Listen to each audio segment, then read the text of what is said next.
Am I the a-hole for telling my best friend's ex-wife that she only has herself to blame for him not talking to her anymore? At the beginning of the year, my friend Tom finalized his divorce. It was a messy and toxic situation on both sides. He and his ex-wife, Brittany, divorced after he discovered she had been having a long-term affair with one of her other friends, Steven. Tom is usually a level-headed guy, but the affair and subsequent divorce really broke him. I believe that if it weren't for his two boys, he might have considered ending it all. They share custody with Tom having the boys 60% of the time. The problem now is that he hasn't spoken to Brittany since the divorce was finalized. He picks up and drops off the boys without speaking to her, ignores her at the boys' events, and doesn't interact with her family. I don't think he's doing anything wrong. It's not like he badmouths her in front of the kids. Things escalated when he asked me to pick up the boys because he was unavailable. I agreed and went to get them. When I arrived, Brittany was there as expected. I greeted her and called the boys over. After they got in my truck, she asked if we could talk. Thinking it was about the kids, I agreed. To my surprise, she broke down crying, saying she knew what she did was wrong, but that Tom couldn't continue to be this cruel.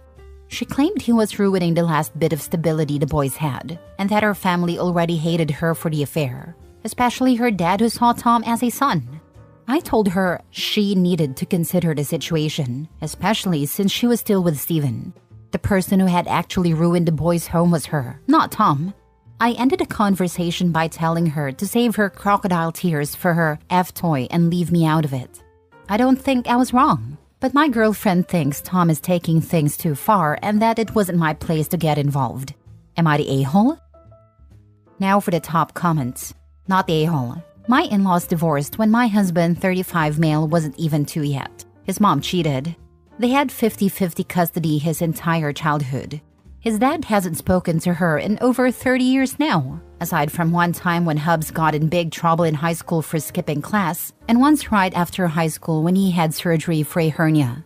What's fascinating is that neither seem to hate each other, at least now anyway.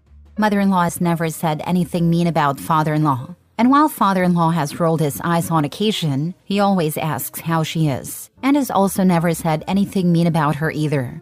Right now it's fresh and she's desperate not to be the bad guy. Hopefully she'll grow to accept it eventually like my in-laws did. I will also note that my husband is totally on his dad's side and not talking to his mother, and said many times that while it kind of bugged him as a kid when he didn't fully understand why mom and dad didn't talk, as soon as he was old enough to digest the situation, it no longer bugged him and it felt like she deserved it. Not the a-hole. While it's important to keep lines of communication open to talk about the kids and their stuff, anything else is just out of kindness. He doesn't owe her anything at all. I would try to be civil around the kids though, especially if they're really young and don't really know what's going on. The boys are 9 and 10. He is semi-civil. Like at events, he won't speak to her if it's not needed. I don't blame him. I'd rather not say anything that risks blowing up at her. As long as he keeps putting the best interests of the kids first, he's good. He's gone. He doesn't speak because there's no reason. She ruined their family. She's got to deal with it. Let her go cry on her boyfriend's shoulder. Tom doesn't owe her not one bit of conversation. And your girlfriend has a lot of audacity to say Tom is taking it too far. No, he's doing just fine. He's doing nothing wrong. And the fact your girlfriend is taking the cheater's side is mind-boggling. Why the heck should he speak to her? Damn, people are stupid. Right? It's wild how some people think they can just act however they want and then expect everything to go back to normal. Cheaters feel entitled to your attention and get upset when you start to focus on the more important things. It wasn't your business. Then the cheater asked you to get involved. She made it your business. As for Tom taking it too far, he hasn't bad-mouthed her to the kids or even told them why the divorce happened. That is an A grade in my book, especially when she's dating the affair partner and crying about how her cheated on ex isn't being nice to her. Frankly, this is a red flag for OP's girlfriend's morals. She thinks that simply not speaking to someone who destroyed you is taking things too far. Sounds like a guilty conscience. What is she afraid of being punished for that she would care? Next story. Am I the a-hole for going through with ending things with my ex, even though she was recently assaulted? I, 30 male, am an attorney. I met my ex-fiancé, 26 female, about 3 years ago. After a year of dating, we moved in together and rented a house. This past January, I made partner at my firm and we got engaged. In March, my firm offered me a great opportunity to help open a new office out of state, about 3 hours away. After discussing it, I decided to take the offer. I bought a house at a new location. The lease in our old place was set to end this month, so the plan was for my ex to stay there until the lease was up and then join me. In the meantime, we saw each other nearly every weekend and talked every day. We had a Ring doorbell at the rental house. This detail becomes important later. My ex worked at an art gallery that featured a rotating selection of local artists. In May, I started noticing a man frequently stopping by the rental house, usually carrying a canvas or something similar. He never stayed more than 10 to 15 minutes. When I asked my ex about him, she explained that he was a local artist the gallery was working with, and that he was dropping off pieces for her to take to the gallery. The frequency of his visits started to bother me. My ex assured me that nothing was going on. In July, during one of my visits, my ex was in the shower when he called. I answered and his tone made me uncomfortable. After the call, I looked through their text messages, which were blatantly flirtatious. I confronted my ex, and she turned pale. She apologized profusely and promised to quit her job, assuring me that she would find a new one once she moved in with me after the lease ended. Since I make more than enough to support us, I agreed, and she quit her job. About a month and a half ago, my ex was involved in a car accident. She was driving my old car and was rear-ended. This was strange because she drove her own car over 95% of the time. However, my old car was the only one we had without GPS tracking. She claimed she was alone and headed to a restaurant she liked when the accident occurred. I requested a copy of the police report for the insurance claim, and the location of the accident didn't make sense for where she said she was going. When I confronted her, she admitted she had lied and was actually visiting the artist who lived in the neighborhood. She claimed she was there to see a new painting. I immediately broke up with her. I told her I would continue covering rent through the end of the lease, October 31st, but after that I would no longer provide any support. Our mutual friends have told me that she has been depressed and barely functioning since then.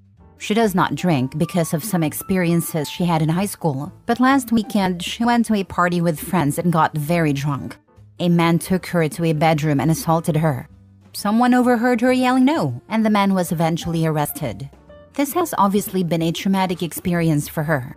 She and our mutual friends are now asking me to offer her support, whether financial or otherwise. She has no job, no prospects, and none of our friends are in a position to take her in. I feel bad for her, but I don't think it's my responsibility to provide the support they're asking for. Am I the a-hole? Not the a-hole. I notice you wrote she and your mutual friends want you to offer her some support. You already did, then she lied and you broke up. She is no longer your responsibility. Let her family and friends support her. Also, she doesn't drink normally and went to the party with her friends who knew that. Why weren't the friends watching her? They failed her then, and now want to pass her off to you?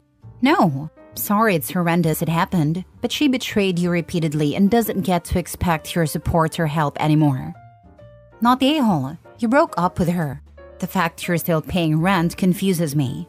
It sucks about what happened to her, but it's not up to you to be there anymore. I am on the lease for the rent house, so it is in my best interest to keep paying it, which is why I did it after the breakup. As much as it sucks that happened, not the a-hole. All those friends who are pressuring you needs to look at themselves. Why are they not offering her support, financial or otherwise? X means you are moving on from each other. She broke your trust, and you felt that a reason to end things with her. You also already were nice enough to cover rent to end a lease. To be fair to the friends, many of them are offering support, financial support and otherwise. Issue is that vast majority of them have kids and are teachers, artists, musicians, etc., so their disposable income is quite limited. She quit her job in July. Why wouldn't she move out to be with you at that point? I mean, story-wise, obviously because she was cheating, but logically, y'all could have broken the lease early. Sounds like you're doing well financially. Or she could have moved to you and a friend, neighbor, or one of you could have checked up on the apartment from time to time. We thought about it, but there would have been some logistical issues because new house was being worked on. We had pets at my work schedule. The convo we had was towards the end of July. Her last day at the job was in August. Plus, I was truly reassessing the relationship after all of this. So I was not personally interested in accelerating the timeline. Next story. Am I the a-hole for telling my cheating wife a day before our daughter's graduation that I would be divorcing her? My wife and I have been married for 20 years, and we have an 18-year-old daughter who graduated from high school a few months ago. About 6 years ago, I discovered that my wife had been cheating on me. The affair lasted for a couple of months. I seriously considered divorce, but my wife was genuinely remorseful. She quit her job, started going to therapy, and committed to all the reconciliation steps I asked for. Ultimately, I decided to stay with her for the sake of our family. For about 5 years, things were actually going well. We had date nights, romantic vacations, and seemed to really love each other. However, in the 6th year, the affair resurfaced in my mind, and I just couldn't stop thinking about it. I finally made my decision after something my sister said struck a chord with me. She asked, "Would you really want to use the gift of life to spend it with someone who betrayed you so badly?" This conversation happened a few days before my daughter's graduation, and that's when I decided I couldn't do it anymore. The day before my daughter's graduation, I informed my wife of my decision and told her I would be filing for divorce soon. She was shocked and cried a lot, pleading with me to reconsider, but I told her my decision was final. The graduation itself was great, and I was very proud of my daughter. My wife appeared happy, but my daughter noticed something was off and asked why her mom seemed sad and was trying to fake a smile. I told her not to worry about it and to enjoy the day. The following day, I informed my daughter about the divorce. She was shocked and asked how I could do this to her mom right before graduation, suggesting that was why her mom couldn't fully enjoy the day. I told her it was none of her business and reassured her that, regardless of what happens, we will both always love her. Now my wife and I are going through the divorce proceedings. Am I the a-hole? Now for the comments. I get it's tough, but the timing was terrible. Your daughter deserves joyful memories, not family chaos on her graduation day. She'll remember this forever. Then told her it was none of her business. Yikes. Yeah, it's definitely her business. He had 6 years to decide, but it had to be the one day prior to her graduation. Definitely you're the a-hole. Are you having a midlife crisis? You forgave her. You waited 6 years? Did a young chick make it so these memories resurfaced? And then you made a graduation about the divorce. Your daughter will forever remember that. Yes, you're the a-hole. My daughter did have a really good time, and the graduation party was great too. We took lots of pictures, and I'm sure she will remember the day fondly. The next day, however, I told my daughter about the divorce because she kept asking me about why her mom seemed so down. I did not really want to break the news to her so soon after graduation, but I really had no choice because she wanted to know the truth. My daughter, of course, was really sad about hearing it, and she even broke down in tears. But divorce is just part of life, and both me and her mom still love her. She is at college now, and I'm sure she'll get over it soon. And I don't really have a midlife crisis for some other woman. I'm not even looking to date, at least for the next few years. My focus is on myself and my family of origin. You're the a-hole. You could have waited a few days. Also, if you were happy, why did you let that line from your sister affect you so much? Are you easily influenced by others? Is the appearance of having always had a perfect marriage so important to you? Is it the point to get a deeper and deeper understanding of the other person and ourselves? It wasn't just that line, and it wasn't a spur-of-the-moment thing. I was dwelling on it for the past year or so and talking it out with my sis. She told me that it was finally time I put myself first, and that I deserved to be with someone who would unconditionally love me. Someone who would be there for me through thick and thin, and someone who would never betray me. Last story. Would I be the a-hole? Leaving my wife because she won't even try to find a job. My wife, 41 female, and I, 41 male, were both laid off this past spring, receiving a 60-day notice and severance package. I took a month off and began job hunting at the end of May. By the end of June, I had started a new job with great benefits and a good salary. My take-home pay is about $650 more per month than my previous job. My severance from my last employer will end around Thanksgiving. My wife's severance ended about a month and a half ago, but she hasn't bothered applying for unemployment or making any real effort to find a new job. She usually sleeps until 10 to 11 a.m., then spends most of the day sitting in the living room watching cartoons on her laptop while knitting. I've tried being supportive and gentle, and I've also tried being firm about the fact that we can't afford to live on my income alone. Once my severance ends, we'll be in serious financial trouble. However, she doesn't seem to care enough to put any effort into job hunting, and whenever I bring it up, she shuts down. I'm now at the point where I'm considering taking our 8-year-old and moving out to live with my parents, possibly even filing for divorce because I can't cope with her complete lack of concern for how her behavior is affecting our family financially.